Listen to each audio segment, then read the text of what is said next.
नमस्कार दोस्तों। Knowing Hinduism में आप सबका बहुत बहुत स्वागत है। भागवत कथा तृतीय स्कंद अध्याय पंचम। विदुर जी का प्रश्न और मैत्रेय जी का सृष्टि क्रम वर्णन। श्री सुखदेव जी कहते हैं, परम ज्ञानी मैत्रेय मुनि हरिद्वार क्षेत्र में विराजमान थे।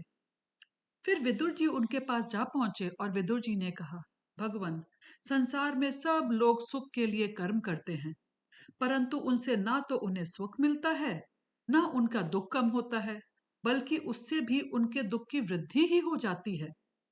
अतः इस विषय में क्या करना उचित है, यह आप मुझे कृपा करके बतलाइए।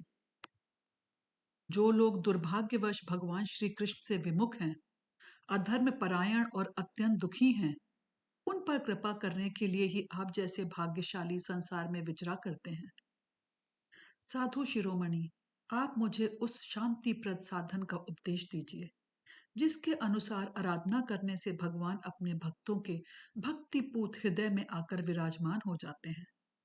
श्री हरि अवतार लेकर जो जो लीलाएं करते हैं, जिस प्रकार अकर्ता होकर के भी उन्होंने कल्प के आरंभ में इस सृष्टि की रचना की, जिस प्रकार इसे स्थापित करके वे जगत के जीवों की जीविका का विधान करते हैं, और जिस प्रकार वे योगेश्वर प्रभु एक होने पर भी इस ब्रह्मांड में अनेक रूपों में प्रकट होते हैं, वह सब रहस्य आप हमें समझाइए।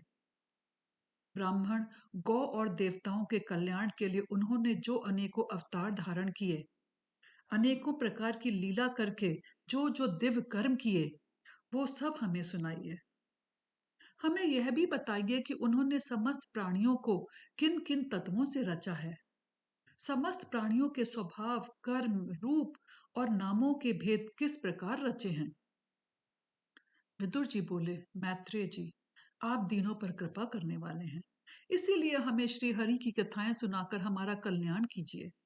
विदुर जी द्वारा यह जीवों के कल्याण के लिए किए गए प्रश्न को सुनकर मैत्रेय जी बोले, आपका चित्त सर्वदा श्री भगवान में लगा रहता है, इसीलिए आप श्री भगवान के प्रिय हैं, और इसीलिए भगवान निज धाम पधारते समय मुझे आपको ज्ञानोपदेश करने के लिए बोल गए थे।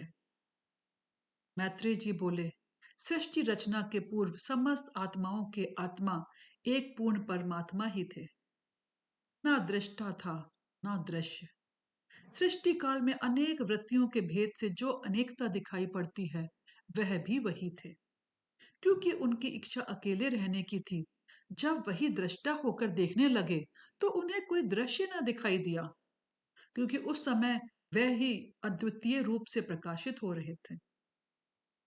ऐसी अवस्था में वे अपने को असत समझने लगे, पर वो असत नहीं थे, क्योंकि उनकी शक्तियां ही सोई थीं, पर ज्ञान का लोप नहीं हुआ था। दृष्टा और दृश्य का अनुसंधान करने वाली शक्ति माया है, और इसी माया के द्वारा भगवान ने इस विश्व का निर्माण किया है। पहले परमात्मा ने अपने अंश का बीज स्थापित किया, फिर भगवान की दृष्टि पड़ने से इंद्रियों, ज्ञानेंद्रियों, कामेंद्रियों आदि उत्पन्न हुई। भगवान की दृष्टि पड़ने से ही आकाश, वायु, संसार का प्रकाश, जल, पृथ्वी आदि सब तत्व उत्पन्न हुए, परंतु सब पृथक पृथक होने के कारण विश्व रचना के कल्याण में सफल नहीं हुए। तब शक्तिमान भगवान ने देखा कि आपस में संगठित ना होने के कारण यह मेरी शक्तियां विश्व रचना में असमर्थ हो रही। तब वह एक साथ ही सभी तत्वों के समुदाय में प्रविष्ट हो गए। फिर सब तत्वों ने भगवान की प्रेरणा से विराट पुरुष का उत्पन्न किया। विराट पुरुष में ही चराचर जगत विद्यमान है। यह विराट पुरुष ही प्रथम जीव होने के कारण समस्त जीवों की आत्मा, जीव रूप होने के कारण परमात्मा का अंश है, और प्रथम अभिव्यक्त होने के कारण भगवान का अवतार है, और भगवान की योग माया के प्रभाव को प्रकट करने वाला है। मैत्र जी बोले, विदुर, भगवान के स्वरूप का पूरा पूरा वर्णन करने का तो किसी में साहस नहीं है, किंतु मैं अपनी बुद्धि अनुसार श्री हरि का सुयश वर्णन जरूर करूंगा। और दोस्तों, इसके साथ हमारा ये वाला अध्याय खत्म होता है। तृतीय स्कंद का अध्याय पंचम खत्म होता है। श्रीमद् भागवत पुराण सुनने में आप हमारे साथ जुड़े हैं, इसके लिए आप सबको बहुत बहुत धन्यवाद। कहते हैं भगवत कथा का आयोजन करने वाले तथा सुनने वालों के लिए अनेक लाभ होते हैं। भागवत कथा का पाठ कहते हैं अगर सुना जाए तो गंगा, प्रयाग, गया आदि तीर्थ से भी ज्यादा पुण्य होता है। भागवत कथा के सुनने मात्र से ही व्यक्ति के जीवन से जुड़ा हर दोष नष्ट हो जाता है और उसके जीवन में सकारात्मकता आ जाती है।